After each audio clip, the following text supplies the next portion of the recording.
Hey, what's going on, everybody? Welcome back to the channel. Today I'm in the garage just tearing the guts out of my 2023 921 Elite Phoenix.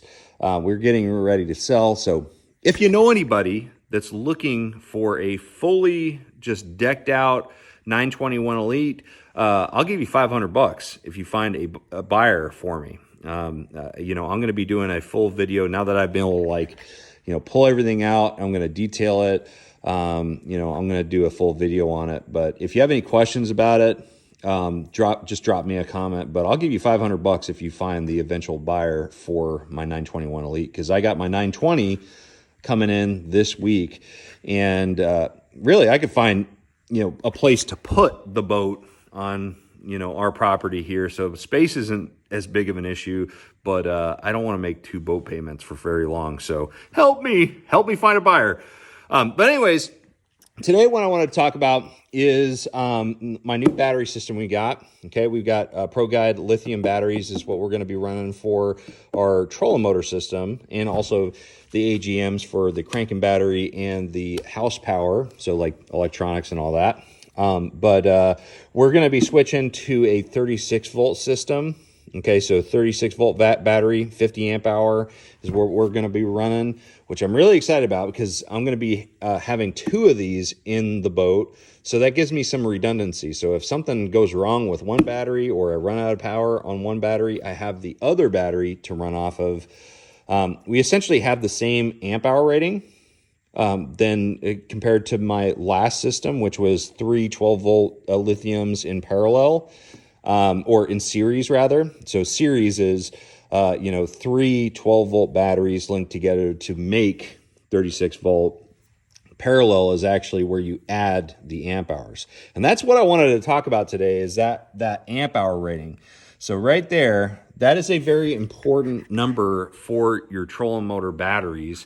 And I never really understood it in the beginning. In fact, I never paid attention to it.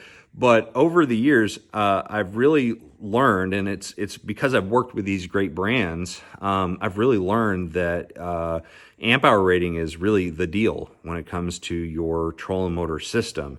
And essentially amp hour rating, and I'm not the guy to talk to you about like real technical stuff, but I do know it's a unit of measurement that essentially just measures how much power capacity you have in your trolling motor battery throughout a day. Okay, so a 50 amp hour battery is going to have about half the capacity throughout the day as a 100 amp hour battery.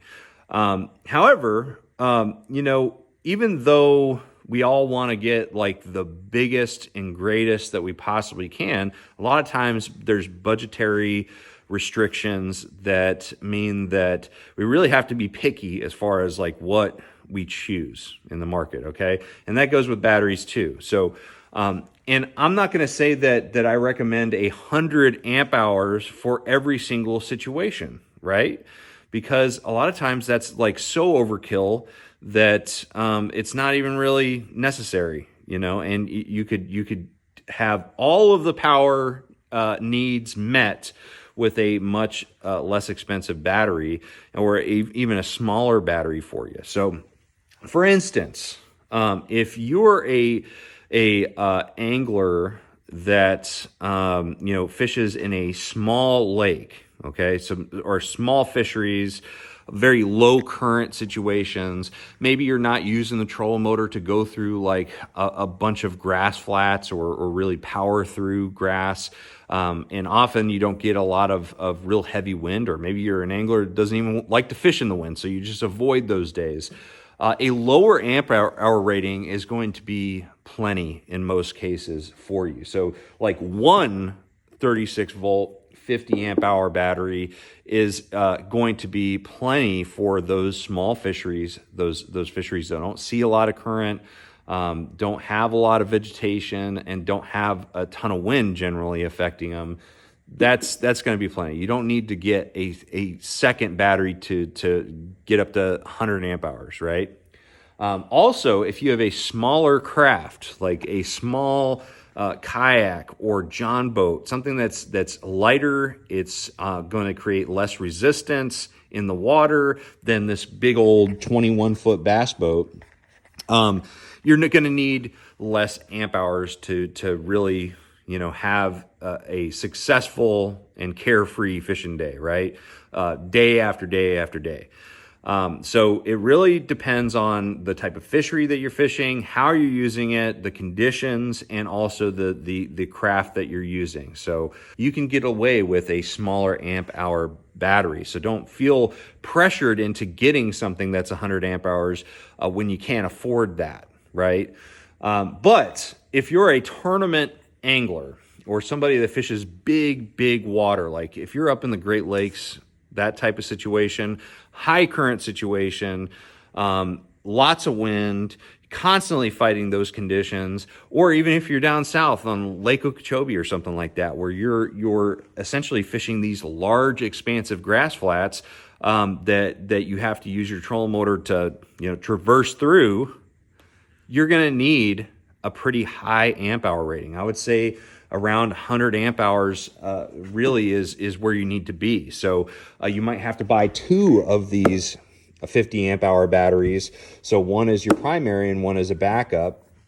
That's really what you're going to need in that type of situation. So you're not going to really be able to get away with one 50 amp hour battery and in a year's fishing time not have any issues. Now, I have heard that anglers, because I haven't put these 50 amp hour 36 volts in my battery or in my boat yet and used them, but I've heard from other guys that even on these big lakes with lots of current or lots of vegetation or all those things that create resistance and require more power, even in those situations, a 50 amp hour will last all day with no issues. But there's always that time that maybe the breaker went out on your charger or something like that, and it didn't get a full charge. So you don't want to risk it on a big fishery with just 50 amp hours.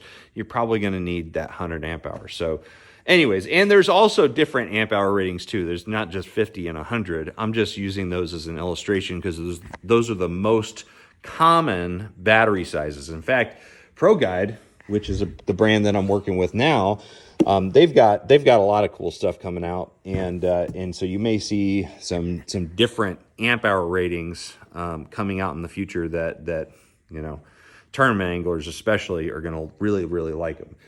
But anyways, that's kind of how I look at amp hour rating. Again, I'm not the technical wizard on all this stuff, so I don't have a chart to tell you what exactly you need, but that kind of gives you just kind of the basics on how to look at amp hour rating. It really just depends on the type of boat you have, how you're using it, what type of fish are you using it on, and all of those things. So anyways, if you have any questions at all, I've again started working with ProGuide batteries.